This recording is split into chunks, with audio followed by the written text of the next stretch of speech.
pessoal, estamos aqui para mais uma aula, sobre linguagem de programação com Python, Escolhemos aqui o Python para estar fazendo essa aula de lógica de programação. Então vamos seguir aqui com o nosso conteúdo. Antes de começarmos, não esqueça de se inscrever no nosso canal, dar o nosso joinha lá, dar o nosso like. E você é inscrito, você está a par de todas as novidades. Toda vez que a gente lançar um vídeo novo lá, você vai estar sabendo para acompanhar. E você que tem o interesse de saber lógica de programação e que gostou do nosso conteúdo, continue participando, compartilhe com os amigos de faculdade, os amigos que têm o interesse de estar estudando programação de computadores. E vamos lá. Hoje vamos abordar um conteúdo.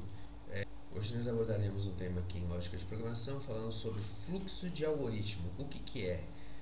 Quais são os principais fluxos e na prática na linha de código em Python, Então vamos entrar no cenário aqui de fluxo de algoritmos, que é uma coisa muito essencial para quem quer começar a programar,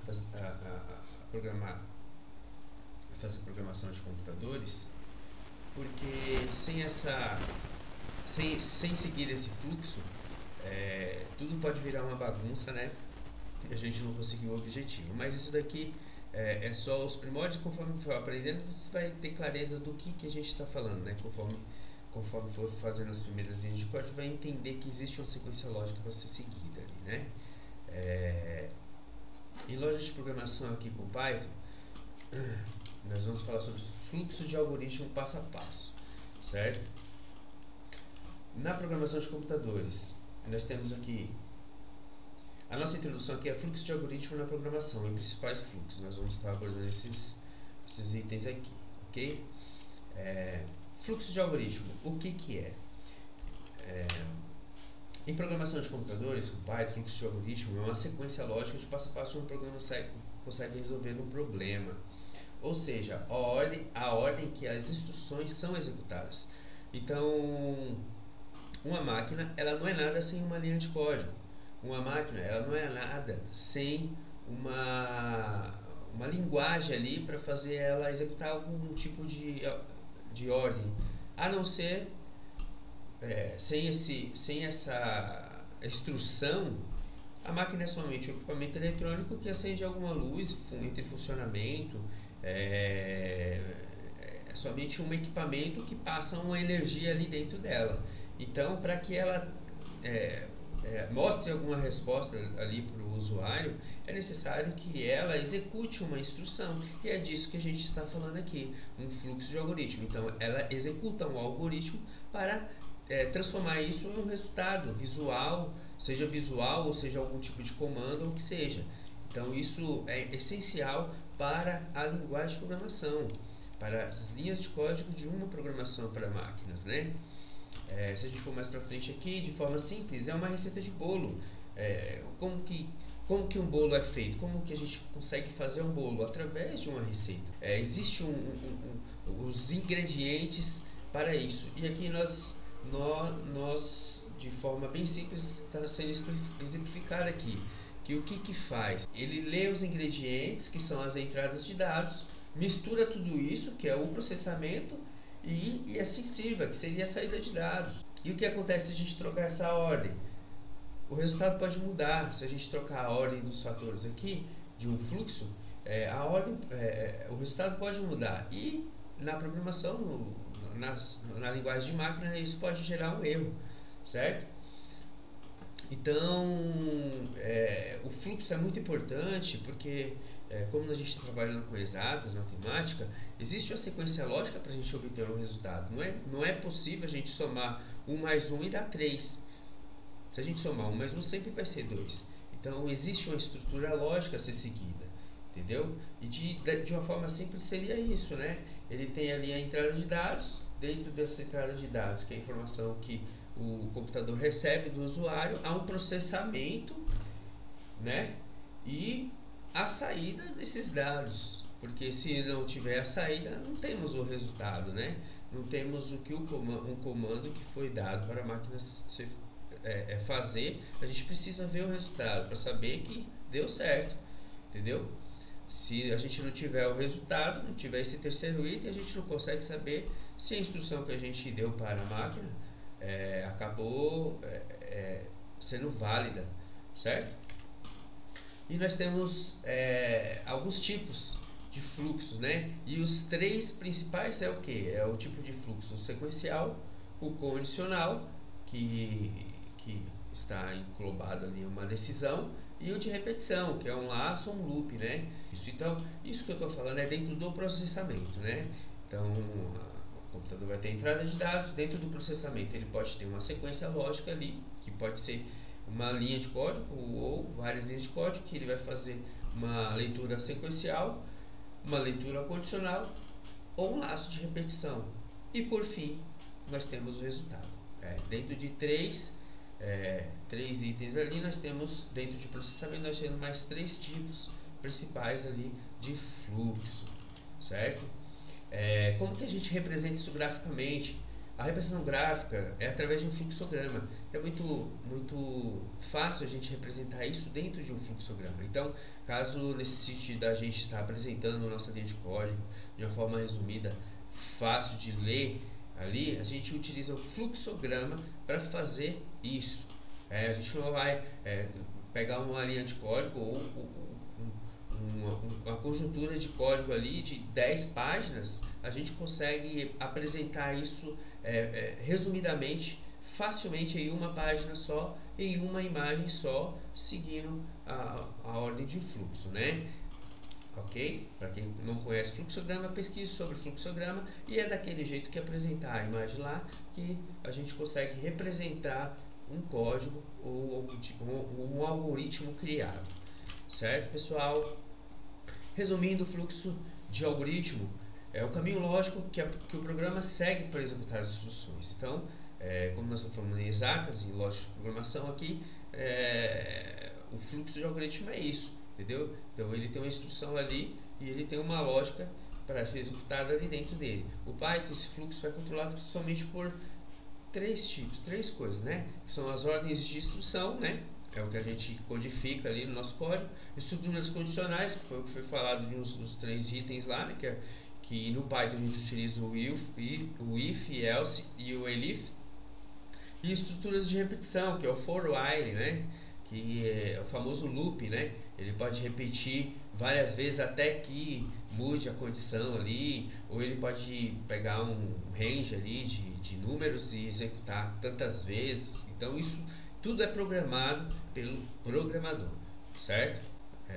Vamos para a parte prática, né? Nessa aula aqui, para a gente ir direto ao assunto. Como é que a gente faz isso em Python? Então a gente vai abrir o nosso Google Colab ali. Eu já estruturei um código aqui para facilitar a apresentação. O código já está na tela, vocês podem pegar, abrir o seu Google Colab, abrir um novo notebook aí e começar a digitar o código. Eu vou explicar o código que eu estou apresentando para vocês aqui, né? O fluxo de algoritmo, vamos explicar o primeiro tipo, né? Que é o tipo sequencial.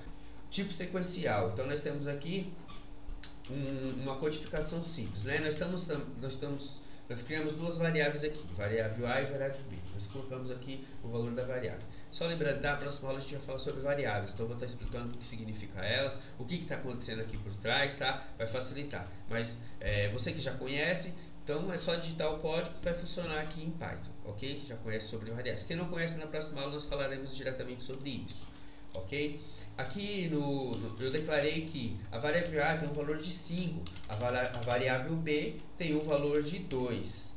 E se eu pegar uma outra variável aqui e somar esses dois valores, então vamos somar aqui o A com o B e nós vamos colocar esse valor dentro da nova variável soma. E como a gente viu na aula anterior, a função print vai apresentar esse resultado. Então aqui, de forma simples, dá para explicar aqueles três itens. O que nós estamos fazendo? Uma entrada de dados. A entrada de dados está acontecendo aqui, nessas duas variáveis, certo? Aqui nós estamos fazendo o processamento. Tá vendo que até aqui o computador ele só teve uma entrada de dados, não processou nada. Aqui, independente de qualquer coisa, aqui precisou de uma interação humana. Agora, o processamento é uma interação máquina. Não tem interferência, não tem uma ação humana ali. Então a máquina ela vai pegar esses dois valores e vai somar. Então nós temos aqui a soma.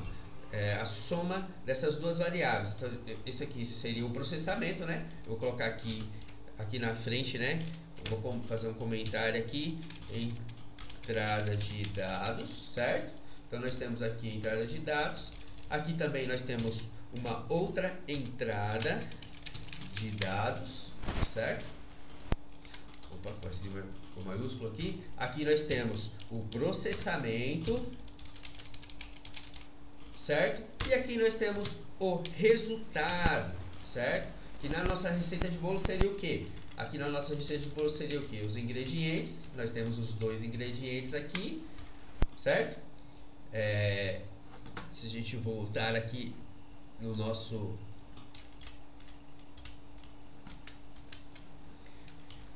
painel aqui, nossa receita de bolo, nós temos aqui a entrada de dados, processamento e saída de dados, certo? Então o nosso resultado lá, nós colocamos a nomenclatura que seria assar e servir. Então nós temos a saída de dados, onde vai aparecer o resultado aqui. Então aqui no nosso código está apresentando aqui no print, seria a saída de dados.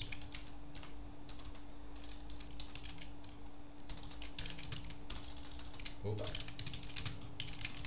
Nossa saída de dados, certo? Vamos ver o resultado que nós teremos aqui do nosso bolinho, do primeiro tipo, que seria o sequencial. Nós temos aqui o resultado.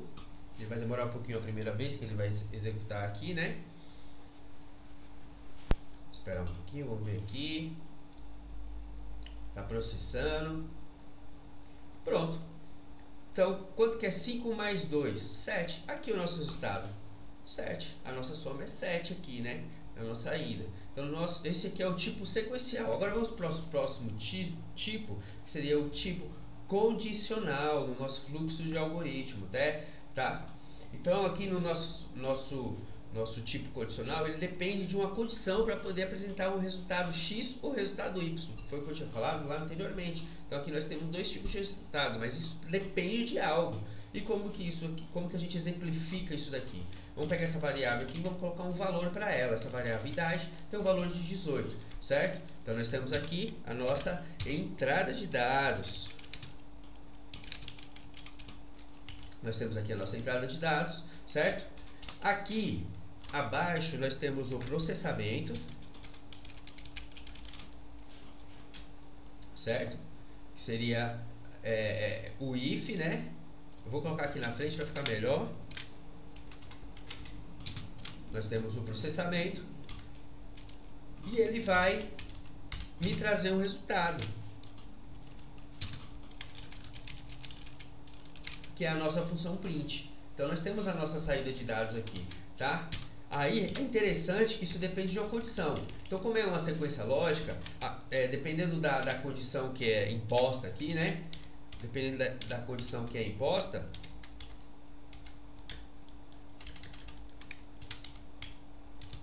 ele vai escolher ou uma saída de dados ou a outra saída de dados. Vamos entender aqui o nosso código. Idade igual a 18. E se a idade for maior ou igual a 18, ele vai fazer um processamento. Ele vai processar a condição e me dar uma resposta, certo? Se a idade é igual a 18, ele vai colocar aqui. Se a idade é maior ou igual a 18, ele vai imprimir maior de idade, certo? A idade é igual a maior de 18, aqui está dizendo que sim, certo? Mas e se não for, ele vai colocar que é menor de idade. Vamos ver o resultado na tela, o que está sendo feito aqui? Na nossa linha de código, ele está decidindo que a primeira opção aqui é a correta. Ele entrou nesse campo condicional dizendo que a idade é maior ou igual a 18. Ele vai imprimir esse valor. E se fosse ao contrário, se eu colocasse a idade dele, se fosse 17, por exemplo, o que ele ia trazer para mim? Menor de idade. Então nós temos aqui o tipo de fluxo de algoritmo do tipo condicional. Então ele depende de uma condição para trazer um resultado. Vamos para o próximo código aqui, o próximo tipo, que seria o tipo fluxo de algoritmo tipo repetição. Então ele vai fazer um loop aqui. Para explicar aqui, por exemplo, o que a gente fez? Tá vendo que esse código está bem resumido, né? Ele não tá, ele pulou a primeira opção. Por quê? Porque dentro da linha de código a gente pode pedir para uma máquina executar algum tipo de algoritmo sem necessitar a interação do usuário, simplesmente ele trazer a informação que a gente quer. Neste caso aqui, a gente criou um laço de repetição utilizando a função for aqui, dizendo que a variável i está dentro de um range, entendeu? Na verdade, a variável i contém, então, contém um range de 5 números, entendeu? Então, nós temos um range de 5 números dentro da variável i. E esse range começa a partir de quanto, Júnior? A partir do 0. Toda a linguagem de computação, a contagem do número positivo começa a partir do 0. Então ele tem o meio termo. Negativo também vai a partir do 0, do menos 1 para baixo. Positivo, de 0 para cima.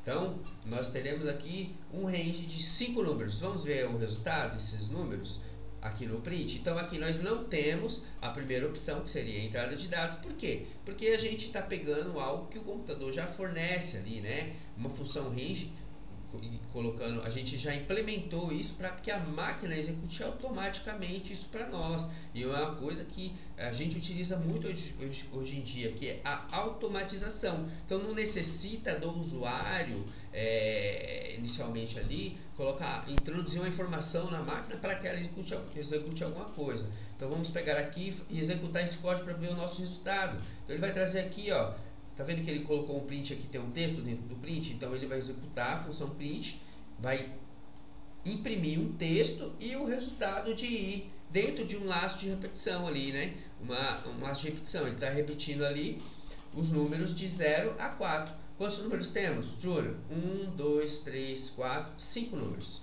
ok? Então, galerinha, nós falamos aqui sobre fluxo de algoritmo dentro da linguagem de programação e é isso aí. Curta o nosso canal, compartilha com quem tem interesse de aprender mais um pouco sobre linguagem de programação, tem interesse de aprender a linguagem de programação, né? Quem está iniciando ali, para o seu amigo, coleguinha, curta, compartilhe, ajuda o nosso canal e até a próxima aula. Obrigado pela atenção.